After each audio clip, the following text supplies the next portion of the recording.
Hey everybody, I'm so glad you're taking your time from your busy days to join us for these Thursday tips and tricks. And I'm also hoping that you're gaining some good basic knowledge that's going to help you make better quilts in your future.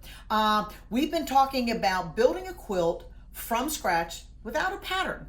You know, we talked a little bit about building a quilt. I decided to set my blocks on point, how to cut the side setting triangles, the corner setting triangles, and last week we got as far as trimming the edges.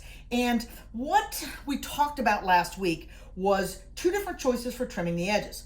One was to trim the edges so that they are exactly 1/4 of an inch from the intersection of the seams. And the other option I said was you could float them. And if you look at this quilt that's behind me, I had bigger triangles that I added, because I always add them oversized, but I had enough that I could actually float those, and I trimmed those actually about an inch further beyond.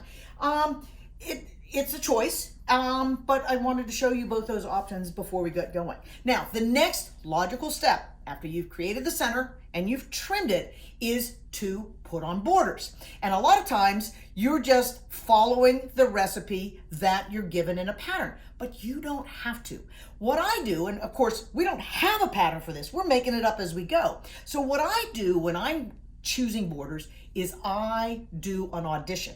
And when I do an audition, usually I'm doing this on the floor. We're setting this up on a table so that I don't have to crawl around on the floor while I show you what I'm talking about. But these are some of the things that I might think about if I were putting on simple borders to this project that we've been working on the last couple weeks.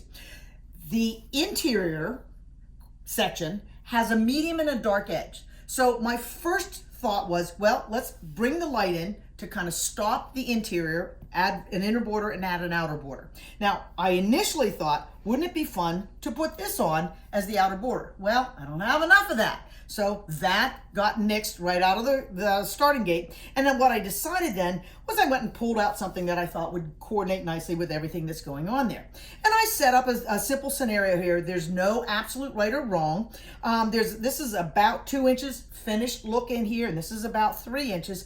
But I don't make that finished call until I've auditioned several other different scenarios. And you know, one of the first audition things that I thought was, well, I don't have enough of that for the border, but maybe I have enough of that for a cornerstone. Maybe I don't want to use that as a cornerstone, but maybe I want to use that as a cornerstone. Those are all possibilities. Maybe instead of a 2-inch wide look, maybe what I want to do is take this project and make that inner border a little bit narrower. That's a nice look too. Maybe I don't want to put an inner border on at all, but what I want to do is add some flat edge piping on there. Just give me a little pop of color between those two purple fabrics.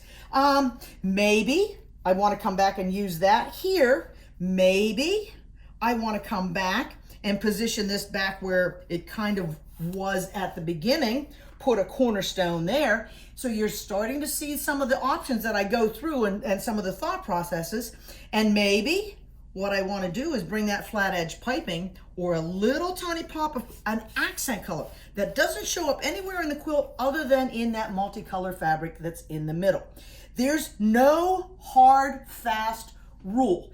But when I'm auditioning fabrics, what I do is I give myself time to figure it out. I'll lay out a scenario, and again, usually if I'm working with a larger project, I'm on the floor, and I lay out, and I always lay it out so that I can see a corner. But I'll lay it out, and I'll take a photograph. And then I'll lay out a second scenario and take a photograph. I'll lay out a third scenario and take a photograph. That way I can look at them one right behind the other. And one of the other things that I might sometimes do is put down the approximate measurements for those photographs. In that one, it was, you know, 1.5 inches finished, and that one looked like about 3 inches finished. So it gives me an idea of what it is that I'm finding that I like when I'm auditioning my borders. But once you've determined what it is you want to do, the next question is, how do I want to do that? And one of the things that you should always do is put on border strips that are the average length of the piece that they're being added to. You're all thinking, here she is talking about math again. Well, It's not difficult. It's not rocket science, but you should know how to do this. So let's say that we had this project and we just had the interior part and we're ready to add the 2 side borders. I generally add the side borders first and then I add the top and bottom. But how long do those borders need to be? Well, I want to find the average length. What I don't want to do is measure this edge and just cut them that length. What I don't want to do is just add strips and do all my stitching, because that creates really uneven borders from side to side. But I want to find the average. And to do that, what I need to do is take the interior measurement of this. So I've just got this, and I'm going to measure it at least 3 times. I'm going to measure in the middle, once over to the left, once over to the right, but not really along the edges. So I've got 3 different measurements. To find the average is not challenging. You add them together. The length of A, the length of the B measurement, the length of the C measurement, and that's going to give you a nice big number. You take that big number, X, and you divide it by the number of measurements that you did. This one, I'd probably only measure 3 times. If I had a king size quilt, I might measure as many as 4 or 5 times. So I take the number that I get when I add them all together, and then I divide that by how many times I measured, and that's going to give me the average measurement. And that's the length that I would cut these 2 strips, both the same, so that they're going to even out the edges of the piece. And I do that every time I end up adding a border. When I add the top and the bottom border, I'm going to do the same thing. I'm going to measure from the border edge to the border edge. That's what I need to fill with that. And I'm going to do 3 of them, add them together, divide them by 3, and get my average measurement. So that's, and I do that every time I add a strip. Measure, measure, measure, find the average, and then cut the strips to the right size. Now, somewhere along the line, you are going to have to piece your border strips, because we're making big quilts. And one of the things that we recommend when you build big long borders, don't put your strips together with a straight seam. Now, this is a piece border, so that's a different scenario. But when I'm adding a border like this, that's a simple border, what I've got here is a diagonal seam. We suggest that you do the seaming. There's one here somewhere. Where is it? Oh, I don't know where it is. Can't even hardly see it. That's the point. When you do a diagonal seam in borders that are either printed or plain, you tend to hide the fact that they're pieced together. We all know that they're pieced together, but we don't want it to become an obvious look. So that being said, we're kind of covered how you deal with easy borders, but you know what? What I'm going to do is actually something totally different with this block, this quilt that we're working on.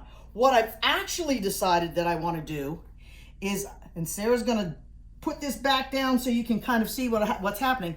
I'm going to create a pieced border for the inside, and I'm also going to create a pieced border for around the outside.